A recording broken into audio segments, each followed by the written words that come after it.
Заупокойная молитва с минарета. На площади перед мечетью Марджани сотни людей. Родные, близкие, коллеги и просто неравнодушные к работе Фариды Забировой казанцы осиротели. Вся ее жизнь – это сохранение наследия. Простите нас, передовой метод, что нас не убили.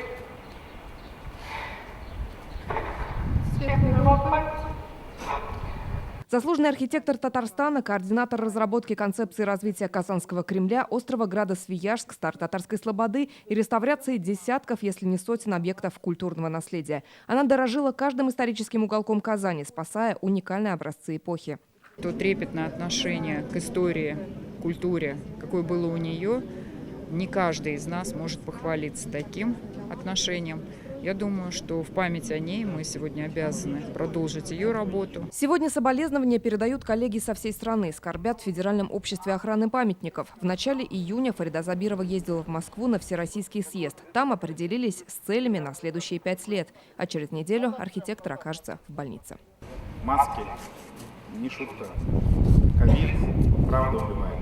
Как он убил мою маму. Берегите себя, берегите своих близких, особенно старших.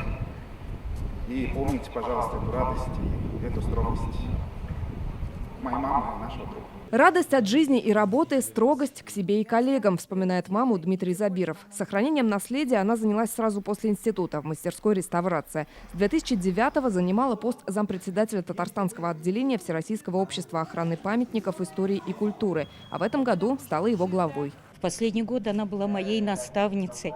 И у нас было очень много впереди совместных планов.